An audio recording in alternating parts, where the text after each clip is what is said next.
Ayan, na. Ayan na po si Jean Bulag kasama si Mama Sita. So, kakalbuhin mo si Mama Sita ba? Hindi, 7 lang. Ano yung paggawa? Amang ba niya? Ala, bawal ka magdagat pag ganyan. Magdagat? Ano siya magdagat? Eh, magkamiging kayo eh. Swimming pool daw. Ay, pwede mo siya magdagat. Basta lagyan niya muna ng conditioner bago siya lulusog sa ano. Bago sa sumubsob. Para madulas. Hindi maninigas yung buhok. Hindi lang ko maligo lagi sa dagat. Sayang naman yun. First time mo sa Kamigin, hindi ka maligo. O di, ito lang. Ano tawag mo sa Kamigin, mother? Honeymoon. Handa! Diba, kabog ka. Ganun kami, Jay. Sila na pag-iot sa nana. Naglaag, Jay. Wala ko sa laag. Oh, laag. Tuloy yung isa. Sama ko. Ayun na, Jay. Kaya makaduan sa akong tinutuan na. Ano yan ba?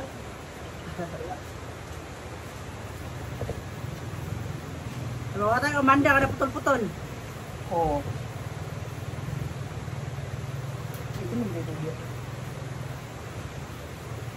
Nagpagwapa na po siya. Ginoo kung kailan tapos ng kasal sa kapagpaganda. Maghalimon man sila sa Kamigin, oy. Adi ay. Oo. Basta paghandaan niya para pag syuna sa hair. Madulas. Sada pagkaon sa Lanzones. Lanzones nga balibuon. Hamloy. Kasi no. Ay! Yawa magkabangapin daw, oy. Yawa nga. Bakit ka na hindi mata mo? Isip mo ito, oy. Nagulat na naman siya. Mabasa naman ako nung sabihin na naman mamamatay daw ka kaya kanang paano daw ka nung sanang. Nervous ba? Lalo na kayo sakit kasing-kasing. Amos ko gaman. Prepared na prepared.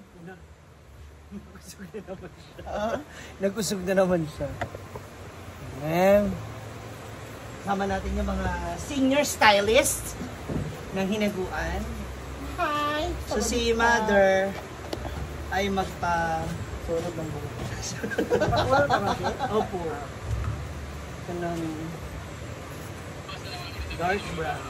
I love! Kasi yung mga uban po natin ay humihiyaw na. Anong dark brown yan? 5-0 yan? 3-0? 3-0? Ah, okay na. Kasi actually talaga, pag mayroon kang white hair or gray hair, ang gagamitin mo talaga is nasa 2-0 or 3-0. Tapos yung content ng moisturizer is 6% lang talaga. Kasi Tapos pag anong gumanya- gamot mo? Ay, hindi kasi ako. Wala.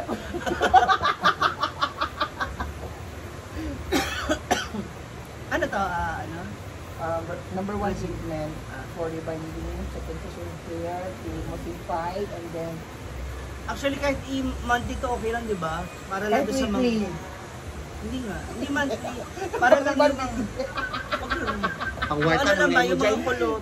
Press nagbuok mamo no. Oo, para sa buhok. Kung maganda pagka-riban sa buhok mo. Oo. Saan nag-riban? Trisha. Naalala Wala siya sama nga na to ha, nasama. Wala siya sa Imuwa, Jai. Ha? Wala siya sa Imuwa. May uta kasi sa akin si Trisha. Depende naman kasi yan sa kung saan siya hiyang. Tsaka depende si Trisha kasi may utang. Maganda ang riban ni Trisha kasi not May camera. mamaya off ka. Hayo.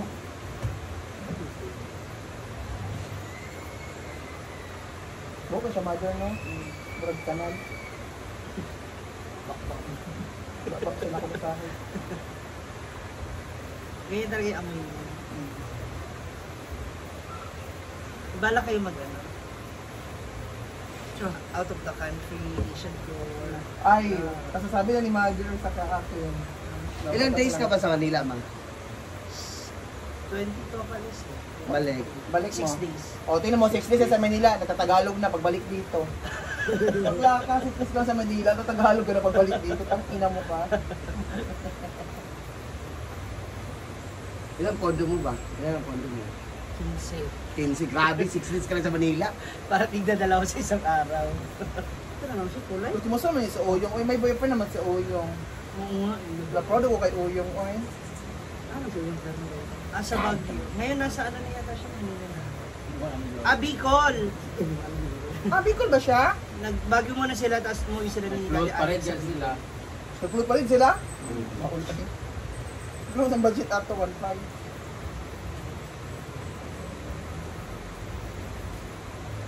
Si Inday naman, nag-bumper na siya. O di ba, ingon ko ang hindi ka to. Ako na isa kasi. Naku, sa comment pa palang kay Inday Katok. Babaon Di ba, tayo. baningon ko. Ang bulag, lagi mo din na, lagi isa na kasi. Na Mother Sita, press na Mother Sita. Oy Mother, nag-comment ako ganyan kay Inday Katok, pero tagalit sa akin. Ay kas, walang no money involved. Nagmamahalan kami ng tunay. Hala. Di ba? A few minutes later, bakla wag ka na mag... Wala na maduga. A few minutes later, bakla wag kayo magpuspos ng hiwalay kasi makita ng asawa nung ano ng boyfriend. Brett, asa siya hindi ka to. Ako na sutaan niya. Di ba? Sa kung ingon sa imo, hindi lagi yapon mo. Oh, sakto, lagi Hindi sila. lagi yapon mo. Wala di madugay. Hindi lagi di ay. Pero may mga anak, okay ra. Siyap-siyap na. Kaya ba na? Kung magkauyab siya, tapos siya mga stylist pa, ano rin, chikadora. Ay, pagawa na natin ito kahit turun. Yung ganyan. Sige, siraan pa, kulang pa. Sabayan pa kita. Ay! Yung kahit hindi naman dapat, ano, Si Mother, kada paliban si Mother sa ko na, magkasama siya ng best friend niya. Gusto ko na, di ba? Best friend niya. Pero display niya ko. Eh, nag-best friend na kayo? Wala na. Hindi natin banggitin, baka sa sikat. Kasi hindi na. Adla! Yahay. Yahay mo. Yahay ba dito? ay hindi mo siya inaabot sa roots. Inaabot ko. Ano ko titigilan na gatong dito? Hindi ba bagsak dito? Hindi ba bagsak sa lupa? Yung takay malakalbon. Dalawang output siya nito, kung hindi ba bagsak sa balikat sa sandwich. At tawag na bagsak presyo. Matagal ka na rin nagsasalon din. Tagal na, uy. Manila pa. Mga ilang years na din. Ano pa lang ako noon? 16. Tapos ngayon, 46 ka na. 20 years na din. talaga bang hinayo vaccine yun na? 20 years na rin.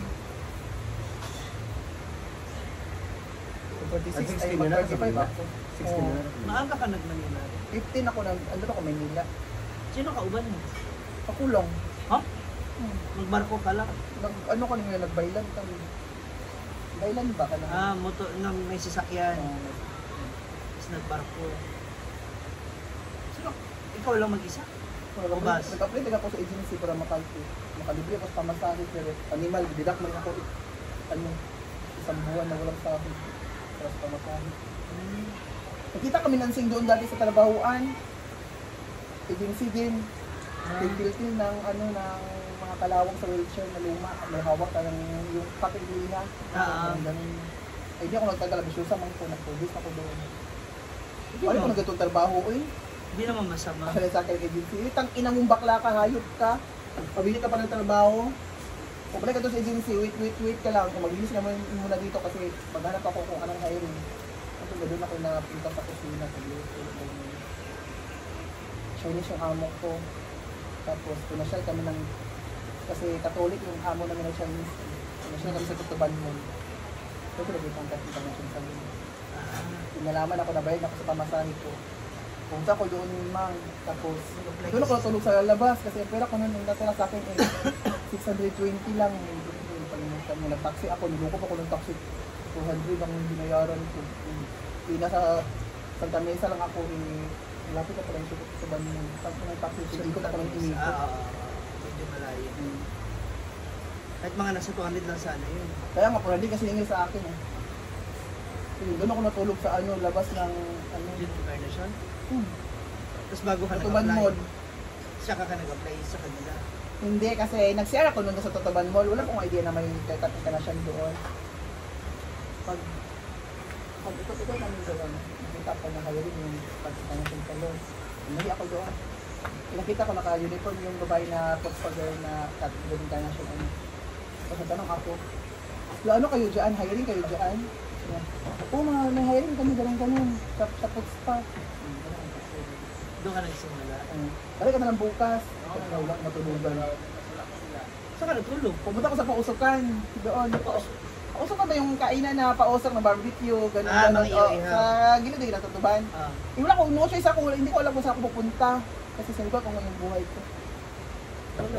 Pagka umaga, bilisay ako ng guard. Uy, huwag ka dyan kasi may dumadaan na mga ano. Bisit.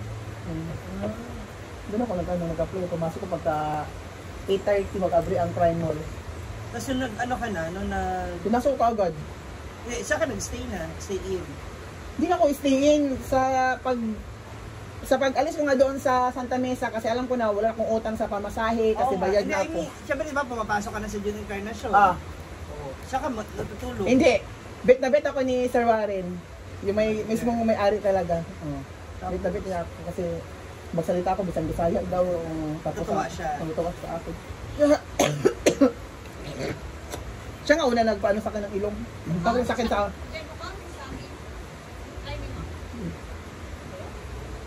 Ang sabi sa akin noon dati is Jinty Oda. Hanggat na naging Rihanna. Hindi yung tawag sa akin. Tapos doon ka na pinatuloy sa kanila. O, napag-apply ko doon, sabi ni Sir Warren. Tang ina mo, ang pangit mong baklang, itim-itim mo. Sabi ni Sir Warren ko nga, oo nga sir, ganun. Tara, sama tayo, punta tayo doon sa ano, sa 888. Bili tayo ng mga halaman. Samahan mo ako, huwag ka lang mag-duty kasi wala ka namang alam. Sabi sa kanya, sama ko sa kanya. Nandun nga, nagdala ko ba mga plastic kapag alin sa mga kuwan ba sa salon na, sinama niya ko doon sa ano, sa Blooming Tree, sa condo niya, doon ako pinatulog. Ang katabi ko, washing tsaka ano, towel. Hindi niya, kasi wala pa siyang tiwala sa akin kasi baka sa una. Mga 1 week ako doon. Mga electric fan, dalawang electric fan. Parang bodega. O parang bodega, ganun ako natutulog. Stock room. Pagka after 1 week, doon ako, pinatulog na ako ni Sir Wally sa first floor. Doon. Ang hirap yung sumugal mo. Ang hirap sumagal mo. Buti lang sa loob mo. Sa loob ko talaga kasi nga, kaya ako ginagawa ng magulang ko, nagsusuntok ako, Parang hindi mo makita yung... parang ginagawa ko ang inspiration ng mga, sabi ko, soon, Yung hinalaki. maging proud na kayo sa akin. Yan yung nagagawa ng ano nun, pag nasanay ka sa hirap ba? Yung, alam mo yung, ano yung walang-wala ka. Kunya namahop ako ba alas 7. No, wala, hindi pa talaga uso dito yung mga, ano, di ba mother ka ng bangus na sinigang aslom? Katapos mo sa mga tao yawa. Doon sa Manila. Ang balik ko, tampos lagi ka aslom, asim. Asim to, ano to, sira na to eh. Kung sampaling ko yung mukha mo, ikaluluto nga lang sabi mong asim. Durante ka, basa ka ba galing probinsyang hayop ka? Talaga? Ganito pala, ito, nasarapan ako. Nasanay ka na. Nasanay na ako. Kasi nga mura, tapos marami, di ba? Marami sabaw. Kasi sa tutuban kasi tag 35 lang yung sabaw. Correct. 45. Sabaw. Akala ko kasi ka ng matabang na pagkaluto, sinigang kasi maasim, hindi kasi uso ito maasim, kaya panis ka kasi pang maasim na dito. Kaya nga, nagluto na sinigang. So, sinauli ko talaga, ayoko nito, maasim. O tangina mo, sinigang tong hayop pa pinili mo. Bakit yun ang pinili mo? Hindi kasi akala, pag may sabaw, di ba, mapaparami ka ng kain. Oo. Paano yung sa ano nyo nun? Sweldo mo nun? Ano, 140 ako daily noon, tapos May meal. walang meal. Oh, talaga? 140 lang ako daily. Pero okay lang sa akin. At least na ano ako, natuturuan ako ni Sir Warren. Una, hindi pa ako pinapahawak sa paa. Tagkudkud lang muna ako, tapos titingin ako kung paano mag-manicure. Ay na kasi, nasisitid kasi yung ano. Wala pang branch dati, nasa Totoban Mall pa lang kami dati. Totoban Mall, hanggang nagbukas si Sir Warren sa Tondo ng branch, hanggang sa Herbosa. Sa Herbosa. Sa Herbosa. Marami kasing tao dyan. Sa Herbosa, hanggang sa Pritil. Pagkatapos ng Pritil, nag-ano na ng training center kasi sobrang sikat ng Sir Warren Encarnacion. Pinaaral ko ni Sir Warren sa mga buhok, paano magkulot, nagliban. Kumukuha kami ng mga model sa squatter. Parang tinitesting. Tinitesting o magliban, kulot, ganun. Hanggang sa natuto ako. Sabi Sir Warren, galingan mo bakla kasi gagawin kitang manager sa Kabanatuan. Ganun. Nawa ko manager sa Kabanatuan, binalik na naman ako sa... Ganun explain ko Sir Warren. Kaya love ako ni Sir Warren pagkaroon. Ngayon, nagkakausap pa. Nagpapiyenta siya sa akin. Parang na-down yung ano niya sa kanyang COVID. Nawala. Lagi yung lumalabas sa Showtime na sponsor Warren Encarnacion.